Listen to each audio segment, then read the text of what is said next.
राधा की जय जय, रुक्मणी की जय जय, मोरे मुकुट वंशी वाले की जय जय। गोविंद जय जय, गोपाल जय जय, राधा रमण हरि गोविंद जय जय। बोलिए वृंदावन धाम की जय, यमुना मैया की जय, भागवत महापुराण की जय, पुरुषोत्तम महीना की जय, परमा एकादशी की जय, आप सभी के माता पिता की जय, गुरु गोविंद की जय, आप सब भक्तन की जय, जय जय श्री राम। राधे। परम मंगलमय परात्पर अखिलेश्वर अखिल ब्रह्मांड नायक भगवान श्री कृष्ण की वांगमयी प्रतिमूर्ति भगवान की पावन कथा, आप सभी आए हुए भक्तों का बहुत बहुत स्वागत। सबको जय श्रीमन नारायण, जय श्री कृष्णा, राधे राधे, जय गौरी गोपाल। कैसे हैं आप सब लोग? सदा आप सुखी और स्वस्थ रहें, यही मंगल कामना है। आज पुरुषोत्तम मास की परमा एकादशी है। परमा एकादशी 3 साल में एक बार आती है। एकादशी तो महीने में 2 बार आती हैं, पर ये परमा एकादशी 3 साल में एक बार पुरुषोत्तम माह में ही आती है। आज की एकादशी, जो इस एकादशी के इस व्रत को करता है या इस तिथि पर एकादशी में कोई पुण्य करता है, वह पुण्य कई कई यज्ञ करने के बराबर होता है। इस एकादशी को किस किस ने किया और क्या क्या पाया, आज यही कथा आपको सुनाएंगे।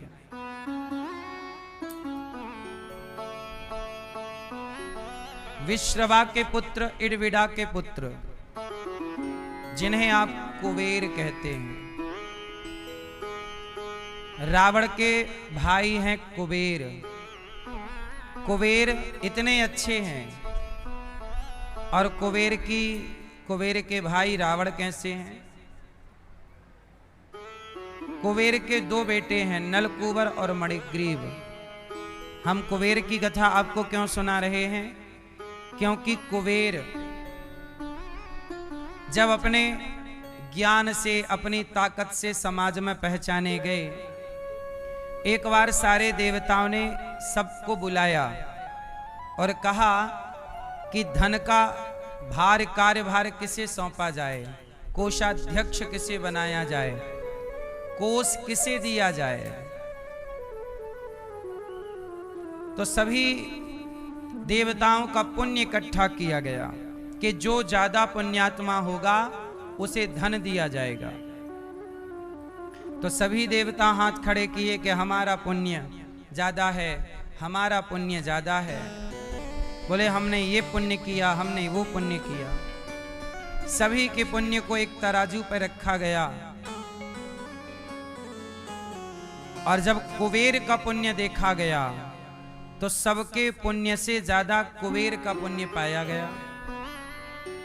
तो कुबेर चुने गए कोषाध्यक्ष। इसलिए धन धान्य की जिम्मेदारी किसकी है?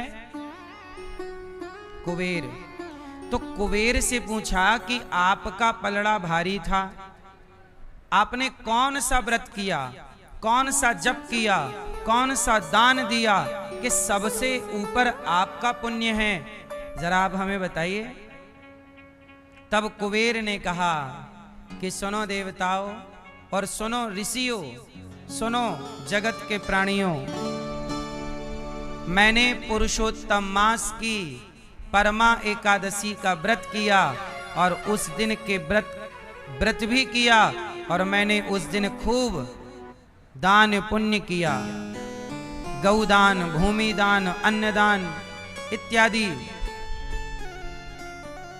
खूब मैंने पुण्य किया। उस परमा एकादशी का पुण्य मुझे ये प्राप्त हुआ कि सबके पुण्यों से श्रेष्ठ मेरा पुण्य है, क्योंकि मैंने परमा, इसका नाम है परम एकादशी। परम मतलब सबसे ऊपर, इससे ऊपर कुछ नहीं। तो परमा एकादशी का व्रत कुबेर ने किया और धन धान्य को प्राप्त कर गए। तो आज की जो एकादशी है, इस एकादशी में कोई पुण्य का कार्य जरूर कीजिए। भले किसी की भूख मिटाने के लिए आगे आइए, किसी की प्यास मिटाने के लिए आगे आइए, कोई शुभ कार्य जरूर कीजिए। इस व्रत को और किस किस ने किया? कुबेर ने किया तो धन धान्य पा गए। अब इस व्रत को और किसने किया, जरा वो सुनिएगा। अयोध्या में एक राजा थे, उन राजा का नाम था हरिश्चंद्र। हरिश्चंद्र के बारे में आप सब जानते हैं। हरिश्चंद्र की पत्नी का नाम है तारा और हरिश्चंद्र के बेटे का नाम है रोहित। एक दिन क्या हुआ कि हरिश्चंद्र बहुत अच्छे से समाज की सेवा कर रहे थे कि तभी वशिष्ठ जी स्वर्ग गए। संयोग से विश्वामित्र जी भी पहुंच गए। तो विश्वामित्र जी ने कहा कि इस धरती पे बताओ सबसे अधिक सत्यवादी कौन है। तो वशिष्ठ जी ने कहा कि मेरा शिष्य हरिश्चंद्र सबसे अधिक सत्यवादी है। तो विश्वामित्र जी बोले कि मैं हरिश्चंद्र के सत्य की परीक्षा लेना चाहता हूं। मैं हरिश्चंद्र के सत्य की परीक्षा लेना चाहता हूं कि वो सत्यवादी हैं कि जरूरत पड़ने पर झूठ भी बोल सकते हैं। जैसे आज का व्यक्ति अपने स्वार्थ के लिए झूठ बोल ही देता है। तो विश्वामित्र जी बोले कि मैं हरिश्चंद्र को इतना परेशान कर दूंगा, इतना परेशान कर दूंगा कि वो झूठ बोलने के लिए मजबूर हो जाएगा। मैं उसके मुंह से झूठ निकलवा कर ही रहूंगा। वशिष्ठ जी हंसे और वशिष्ठ जी ने कहा कि विश्वामित्र जी, आपका यह सपना कभी साकार नहीं होगा। हरिश्चंद्र कभी असत्य नहीं बोलता। और असत्य के साथ विश्वामित्र जी ने कहा कि बताओ, सत्यवादी तो हरिश्चंद्र है, बताओ धरती पर सबसे बड़ा दानी कौन है? दानी। वशिष्ठ जी ने कहा कि दानी भी हरिश्चंद्र है। हरिश्चंद्र में दो गुण हैं। पहला गुण कि वो दानी है और दूसरा गुण कि वो सत्यवादी है। मतलब दो गुण एक ही व्यक्ति में एक साथ हैं। विश्वामित्र जी बोले कि यह संभव नहीं हो सकता कि व्यक्ति झूठ ना बोले। जाओ परीक्षा ले लो। अब देखो विश्वामित्र जी हरिश्चंद्र को कैसे विवश करते हैं झूठ बोलने के लिए, लेकिन विवश करने के बाद भी वो अपने धर्म से डिगते नहीं हैं। और परमा एकादशी का हरिश्चंद्र के जीवन से क्या लिंक है, क्या जुड़ाव है, क्या पाया उन्होंने इस एकादशी से, वो मैं आपको कथा में आगे सुनाऊंगा। आप पूरी बात समझिएगा। विश्वामित्र जी स्वर्ग से प्रस्थान करते हैं धरती के लिए। अब जब धरती लोक में आए तो विश्वामित्र जी सीधा हरिश्चंद्र के पास गए और हरिश्चंद्र से जाकर के बोले कि हरिश्चंद्र, मैं एक यज्ञ करना चाहता हूं। उस यज्ञ में मुझे कुछ धन चाहिए, क्या तुम मुझे धन दे दोगे? हरिश्चंद्र बोले, महाराज कितना चाहिए? तो विश्वामित्र जी ने कहा कि इतना चाहिए। तो हरिश्चंद्र ने लाकर के चरणों में रख दिया, महाराज ये रहा धन, आप यज्ञ कर लो। विश्वामित्र जी बोले कि ऐसा है कि मैं यज्ञ तो करूंगा पर अभी नहीं करूंगा, महीने बाद साल भर बाद करूंगा। तो हरिश्चंद्र ने कहा कि ये धन तो मैंने आपको दे दिया, अब आपका धन आप ले जाइए, जब आपका मन हो तब यज्ञ करिए। विश्वामित्र जी बोले कि भाई मेरे पास तो रखने की कहीं व्यवस्था नहीं है, ऐसा करो कि ये धन आप अपने ही खजाने में रखो। आप क्या करो, इसको अपने खजाने में रखो, जब मुझे जरूरत पड़ेगी तो मैं ये धन आपसे मांग लूंगा, आप दे देना। विश्वामित्र जी ने जब ऐसा कहा तो हरिश्चंद्र ने स्वीकार कर लिया कि ठीक है, आपका जो धन है वो आपको मिल जाएगा। अब क्या हुआ कि विश्वामित्र जी ने यज्ञ के लिए धन लेकर के और हरिश्चंद्र के ही खजाने में रख दिया। अब हरिश्चंद्र को फंसाने के लिए विश्वामित्र जी चाल चल रहे हैं, परीक्षा ले रहे हैं कि देखूं कि इसका सत्य कच्चा है कि पका हुआ है, इसका दान कच्चा है या पका हुआ है। अब एक दिन क्या हुआ कि विश्वामित्र जी आए और विश्वामित्र जी ने हरिश्चंद्र के यहाँ भोजन किया, और भी साधु संत ब्राह्मण साथ लाए और विश्वामित्र जी भोजन करते हैं। और जब भोजन किया तो हरिश्चंद्र से बातों ही बात में विश्वामित्र जी ने कहा कि राजन, मैंने सुना है कि तुम बहुत बड़े दानी हो, ये बताओ तुम क्या दान कर सकते हो। तो हरिश्चंद्र ने कहा कि आप गुरुदेव आज्ञा करिए, क्या चाहिए आपको, जो आप कहेंगे, आप कहें तो मैं अपना शीश दे दूं।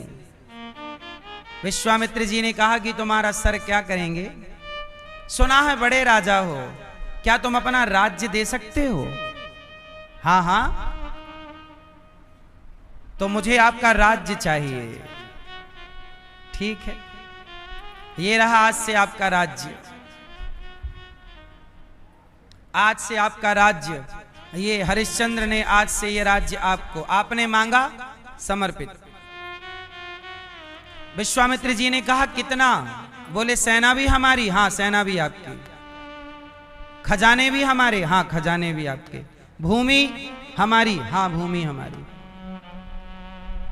और गुरुदेव क्या, विश्वामित्र जी ने कहा ऐसा है कि राजा, ये जो मुकुट आपने पहना है, अब देखो आपने सब दान कर दिया, और ये जो आपने सिर पे मुकुट पहना है और इतने महंगे महंगे कपड़े आपने पहने हैं और इतने सोना चांदी हीरा आपने पहन रखा है, ये किसका। बोले आप ये भी ले लीजिए। विश्वामित्र जी ने हरिश्चंद्र के पूरे कपड़े उतरवा लिए, ये भी लाओ, ये भी लाओ, पूरा। और पहनने के लिए सिंपल टाट का कपड़ा दे दिया, टाट पहनो। अब ये तो हो गया दान, हरिश्चंद्र ने अपना सब कुछ दान कर दिया, सेना, खजाना, जमीन, पूरा महल, सब दान। अब विश्वामित्र जी ने जब सब कुछ दान ले लिया, तब विश्वामित्र जी ने कहा अच्छा सुनो, हमारी उधारी तो चुकाओ। क्या चुकाओ, उधारी। क्या उधारी, बोले आपने हमें यज्ञ करने के लिए पैसे दिए थे, पर मैंने वो आपके खजाने में जमा कर दिए थे, अब मुझे यज्ञ करना है, वो पैसा मुझे दे दो तो मैं यज्ञ कर लूं। हरिश्चंद्र ने कहा तो पूरा खजाना दे दिया। अब जब पूरा ही दे दिया तो बोले नहीं, ये तो आपने, हम लोगों ने भोजन किया आपके यहाँ, ये तो आपने हमारे को भोजन की दक्षिणा में पूरा राज्यपाट दे दिया है, वो यज्ञ की बात तो अलग थी। वो बात तो अलग थी। अब ऐसा करिए कि हमें कोई यज्ञ करना है, हमें जल्दी से वो धन लाइए ताकि हम वो यज्ञ कर लें। आपने बोला था, देखो हरिश्चंद्र को ऐसे फंसा लिया कि आपने बोला था कि मैं दूंगा, अब नहीं देंगे तो हरिश्चंद्र की बात झूठी हो जाएगी। देखो सत्य की कई बार परीक्षाएं देनी पड़ती हैं। दुनिया चाहती है कि आप झूठे हो जाएं, दुनिया चाहती है कि आप झूठ बोलें, लेकिन हरिश्चंद्र ने कहा कि गुरुदेव मुझे 1 महीने का मौका दीजिए। मैंने आपके यज्ञ के लिए जो धन का कहा था, आप उसके लिए मुझे 1 महीने का अवसर दीजिए। अच्छा ठीक है, जाओ, हम तुम्हें 1 महीने का मौका देते हैं। क्या करोगे? बोले कमा करके देंगे। विश्वामित्र जी बोले खबरदार, हमारे राज्य में आप कहीं काम नहीं करेंगे, हमारे राज्य में आप किसी के घर जाके काम नहीं मांगेंगे, और हमारी प्रजा से भी आप हेल्प नहीं मांगेंगे। वरना आप राजा थे, आपकी प्रजा में जान पहचान है, कोई भी आपको दे सकता है, पर आप हमारी प्रजा का धन नहीं लेंगे और हमारे नगर से निकल जाइए।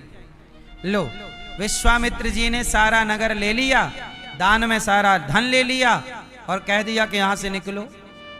अब जरा सोचिए कि आपके घर में कोई कब्जा करके और आपको ही भगाए तो। पर देखो सत्य पर कितने अडिग हैं। दे दिया है तो दे दिया। हरिश्चंद्र अपनी पत्नी तारा को लेकर और 5 साल का बच्चा है रोहित, उसे लेकर के अपने राज्य की सीमा से बाहर गए। तो उनके राज्य, अच्छा पूरी धरती में उनका राज्य था, कहां जाते धरती से बाहर? तब पता चला कि किसी भी राजा के राज्य में काशी नहीं आती, किसी भी राजा के राज्य में क्या नहीं आती? काशी। बोले काशी के राजा सदा भगवान शंकर ही हैं, वहां का राजा कोई नहीं हो सकता। काशी के राजा कौन? भगवान शंकर। वहां का राजा कोई नहीं हो सकता। सदा से काशी का कोई राजा नहीं रहा है, सदा से काशी के राजा भगवान शिव ही रहे हैं। हरिश्चंद्र बोले ठीक है, हम अपने राज्य की सीमा से निकलकर काशी चले जाते हैं। और हरिश्चंद्र को 1 महीने का टाइम था कि वो धन इकट्ठा करना है, जितना धन देने का कहा था। अब काशी आ गए हरिश्चंद्र। अब काशी में गंगा के किनारे रोहित, तारा और हरिश्चंद्र बैठे। 2 दिन 4 दिन निकल गए, हफ्ता निकल गया, काम बहुत ढूंढा, काम कहीं ठीक से मिला नहीं। वो काम मिलता भी तो भाई महीने का कितना मिलेगा? 5,000, 10,000, 50,000। पर वहां यज्ञ में देना ज्यादा था, यज्ञ में देना ज्यादा था। और महीने में मजदूरी भी करते तो इतना भरपाई 1 महीने में तो नहीं हो पाता। ऐसे करते करते 25 दिन निकल गए। अब तो 5 दिन बचे हैं। ऐसे सोचते विचारते 26वां दिन, 27वां, 28वां, 29वां, आज महीने का आखिरी दिन है। अब हरिश्चंद्र ने निर्णय लिया, हे गंगा मैया अपनी गोद में स्थान दे दीजिए। मैंने 1 माह का वक्त लिया था, आज महीने का अंतिम दिन है। यदि मैंने विश्वामित्र जी को नहीं दिया धन तो मैं झूठा हो जाऊंगा, और झूठा होके मैं जी नहीं सकता। इसलिए मैं गंगा मैया अपने आप को आपके हवाले कर रहा हूं। मतलब डूबना चाहते हैं गंगा जी में। अपने पांव में पत्थर बांध लिए और पत्नी से कहा, तारा नाव में बिठा के मुझे पलटा देना गंगा जी में। तारा बोली, स्वामी ये क्या कर रहे हैं आप? आप सत्यवादी हैं। यदि आपने सारी जिंदगी सत्य बोला है तो आज वही सत्य आपकी रक्षा करेगा। आज वही सत्य आपकी रक्षा करेगा। धर्मो रक्षति रक्षिता। हरिश्चंद्र बोले कोई रास्ता तो निकल नहीं रहा है, क्या करें? तारा बोली कि स्वामी एक काम कीजिए, आप मुझे बाजार में बेच दीजिए। मुझे बेचने से पैसा मिल जाएगा, उससे आप अपना कर्जा चुका लेना और आपका धर्म बच जाएगा। जो वचन है वो टूटेगा नहीं, वाणी आपकी मिथ्या नहीं होगी। हरिश्चंद्र बोले ना देवी, मैं अपने वचन को सत्य करने के लिए अपनी पत्नी को बाजार में बेच दूंगा। लोग क्या कहेंगे कि हरिश्चंद्र कितना स्वार्थी राजा था कि अपने वचन को रखने के लिए, अपने वचन की रक्षा के लिए पत्नी को बेच दिया। ना देवी, मैं ये नहीं कर सकता। फिर तारा बोली स्वामी, मैं आपकी पत्नी हूं, पत्नी का भी तो कोई कर्तव्य होता है। तो मेरा कर्तव्य ये कहता है कि मैं अपने पति के प्राणों की रक्षा करूं। तो मैं अपने को बाजार में बेचकर और अपना जो भी बेचने का पैसा मिलेगा, मैं आपकी पत्नी हूं, मैं जितनी मदद कर सकती हूं मैं उतनी आपकी मदद करना चाहती हूं। पत्नी ने बाजार में खड़े होकर अपनी बोली लगाई। सुनो सुनो सुनो, लोग इकट्ठे हो गए। बहुत सुंदर थी तारा, भाई रानी है, महारानी है, अत्यधिक सुंदर रूपवान। भगवान शिव की नगरी में खड़े होकर सुनो, लोग आ गए। क्या हुआ? बोले मैं बाजार में बिकना चाहती हूं, है कोई मुझे खरीदने वाला? लोग बोले तुम क्या क्या कर सकती हो, किस पर्पस से बिकना चाहती हो? तब उन्होंने कहा कि मेरे पति को कुछ धन की जरूरत है, यदि आप मुझे इतना धन दे दें तो मैं आपके घर का झाड़ू पोंछा बर्तन मालिश, आपके घर की सारी सेवा जो भी आप मेरे से कराएंगे, आपकी दासी बनकर आपकी सेवा करूंगी। अच्छा, उस बेचने खरीदने में चरित्र और बेचने खरीदने की बात नहीं थी। मतलब आप बेची तो जाएंगी पर आप काम करेंगी, बस झाड़ू पोंछा जो काम कराएंगे। आप कहेंगे तो तेल लगा देंगे पाँव में, आप कहेंगे तो पाँव की मालिश कर देंगे, आप कहोगे तो भट्टी पर कोयला डाल देंगे, आप कहेंगे तो कुएं से पानी निकाल लेंगे, आप कहेंगे तो झाड़ू पोंछा भोजन बना देंगे। पर उस खरीदने में ये नहीं था कि चरित्र भी आप अपना बेच दीजिए। वहां चरित्र खरीदने बेचने की बात नहीं थी, वहां पर केवल काम के लिए बेचना है। किसके लिए? हम काम करेंगे आपके घर का, जो काम आप कहेंगे, जितना काम कहेंगे, आपकी सेविका बनकर, दासी बनकर, काम वाली बाई बनकर आपकी सेवा करें। अब एक पंडित जी ने हाथ खड़ा किया। हाँ हाँ सुनो, क्या नाम बताया तुमने? तारा। तारा, हाँ सुनो तारा, वो मेरी पंडितानी जो है ना थोड़ा बुढ़ी है, मैं भी थोड़ा बुढ़ा हो गया हूँ, घर का काम होता नहीं है और हमारी पत्नी बिस्तर पे ही ज्यादा रहती है।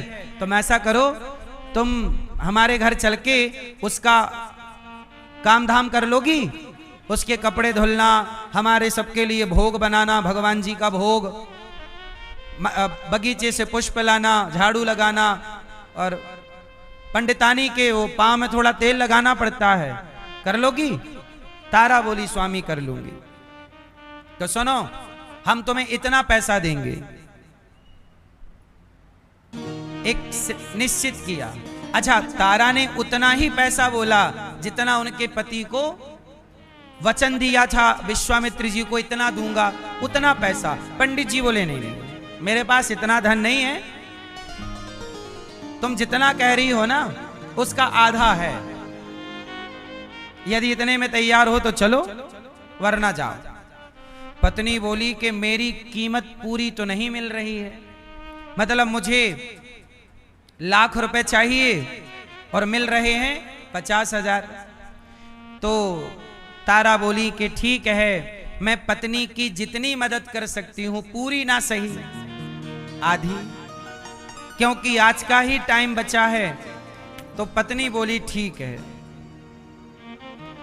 तो पंडित जी से कहा कि ठीक है, आप हमें धन दीजिए, हम आज से आपकी दासी बन जाएंगे। पंडित जी लाए, धन दिया, पूरा का पूरा धन उठाकर तारा ने अपने पति हरिश्चंद्र के कदमों में रख दिया। स्वामी, मैं आपकी पत्नी, आपके धर्म की रक्षा के लिए आपकी इतनी हेल्प, इतनी मदद कर सकी, ये आप लीजिए।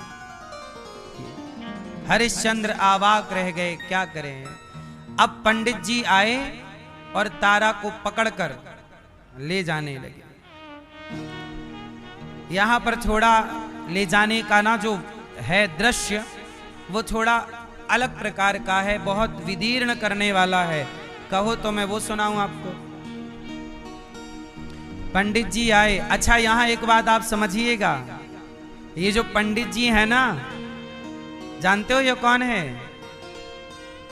ये पंडित जी कोई और नहीं, भगवान शंकर ही पंडित जी बनकर आए हैं। और वो जो पंडितानी हैं, जो बीमार घर पे पड़ी हैं, वो कोई और नहीं है, वो माता पार्वती हैं।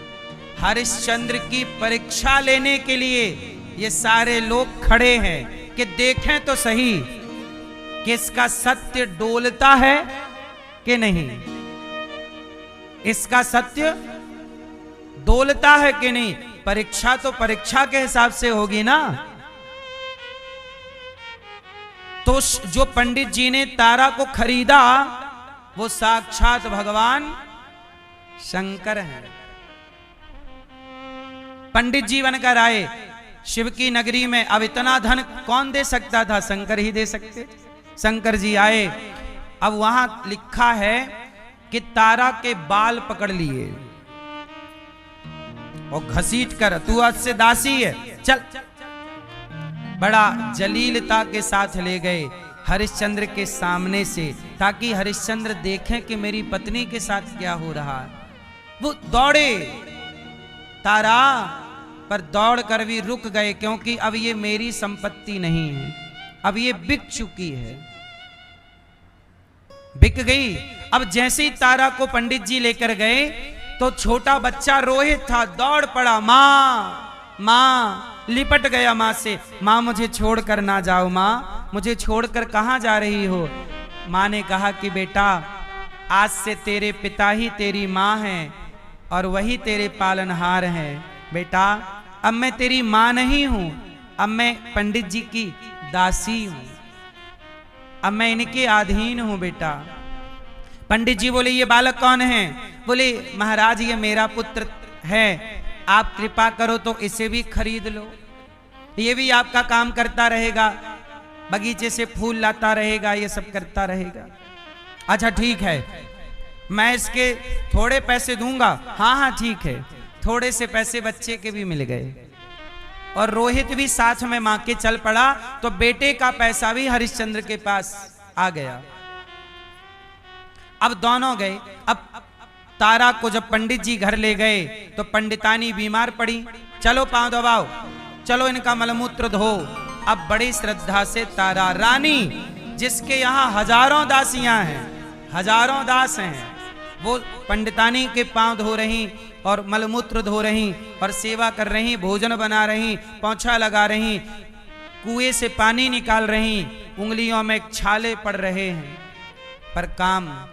और शंकर जी भी परीक्षा ही ले रहे हैं, ये काम करो, ऐसे करो, वैसे करो। अब हरिश्चंद्र का क्या हुआ वो सुनिए। हरिश्चंद्र ने देखा कि पैसा